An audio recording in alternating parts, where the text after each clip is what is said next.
All right, let's talk about Danny Garcia, Lamont Peterson, and the sad state of boxing. Before I begin, I want to apologize if I say anything that anybody's already heard in previous videos, but I just want to give my 2 cents on Danny Garcia right now. Believe it or not, when he announced that he was going to fight Rod Salka, I honestly didn't know who the hell he was. And I'm the type of fight fan where I never underestimate any unknown fighter. Period. I never do. But honestly, I didn't know the guy, so I looked him up. I went to BoxRec, and the surprising state was that this guy was 19-3 with only 3 knockouts.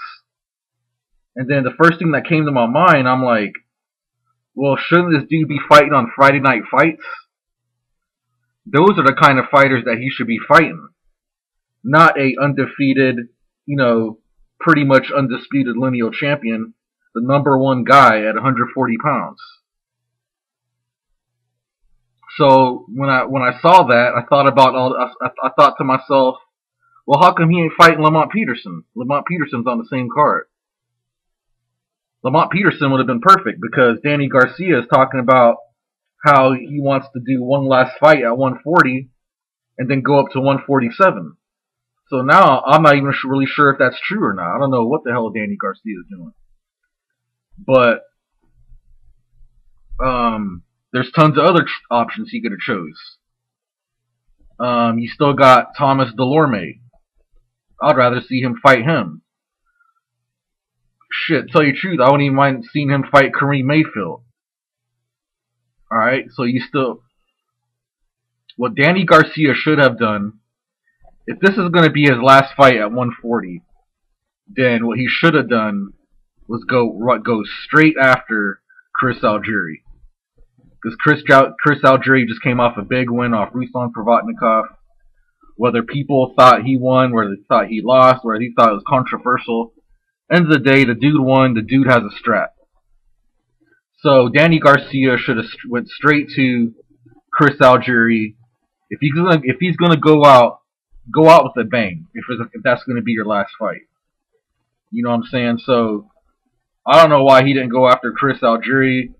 That would have looked really good on his resume. It would have looked really good for his legacy because now there's nothing really nobody could say about him being the man at 140. I mean, period. He got another strap.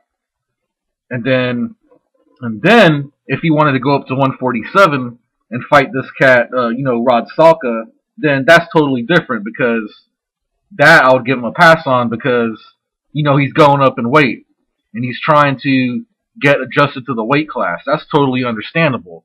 But not while you're still standing at 140 pounds as a lineal champion. That shit, it just don't make no sense to me. So, and the thing that, makes me laugh a lot is how can Showtime try to... See, Showtime right now, they trying to slap us in the face, guys, really. I mean, how in the hell are they going to try to sell this shit to fight fans is beyond me. And you can't fool no hardcore fight fans like that. You just can't. I mean, how can Angel Garcia be proud of his son knowing that he's doing a complete 180 fighting somebody within the top 10 ranked at 140 pounds fighting this guy Rod Salka? This guy should be fighting on Friday night fights. How can he be proud of his son doing this stuff? This is a fucking shame. I seriously don't understand this shit. And then you got Lamont Peterson. Lamont Peterson could have, fought any of those other guys too. He could have fought Kareem Mayfield.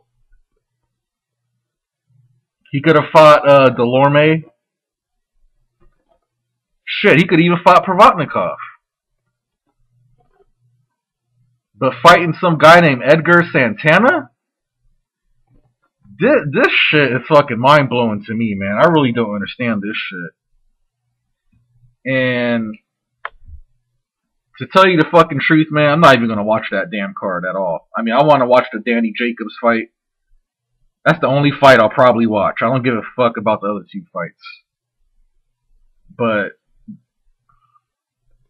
I mean, going back to Danny Garcia, when he fought Mauricio Herrera, okay, I wasn't mad at the decision. I thought Mauricio Herrera won the fight. I thought he clearly won the fight. Okay, but I didn't get upset when they gave the decision to Garcia because he was in Puerto Rico. And, you know, Herrera knew that anytime you go to somebody's backyard, you literally have to knock the guy out or dominate the fight. Clearly, pretty much you just really have to knock the guy out because sometimes you could dominate the fight, but the judges will see it a different way. You know, it's fucked up, but that's just the way how it is sometimes. So, I wasn't even really upset about that. You know what I'm saying? So, but then when he stays at the weight and fights this guy, this is not going to do anything for his legacy. This is something that people's going to talk about down the road. You know what I'm saying? This is something that people's not going to forget. And a lot of fans are clearly pissed about this shit. I don't blame them one bit. I don't see how anybody could get behind this card in general. I don't even see how anybody would want to go to that fight in person at Barclays Center. I don't. To me, that's a waste of fucking money. Period. I just don't see how anybody would want to go to that shit. I hope that arena is fucking empty. And this is why I can't, you know, stand behind HBO and Showtime. I live stream everything. If you guys want any live stream links, hit me up. I know a shitload of them. I know how to get rid of the ads. I know how to do all that shit. So if any of you guys need live stream links, hit me up.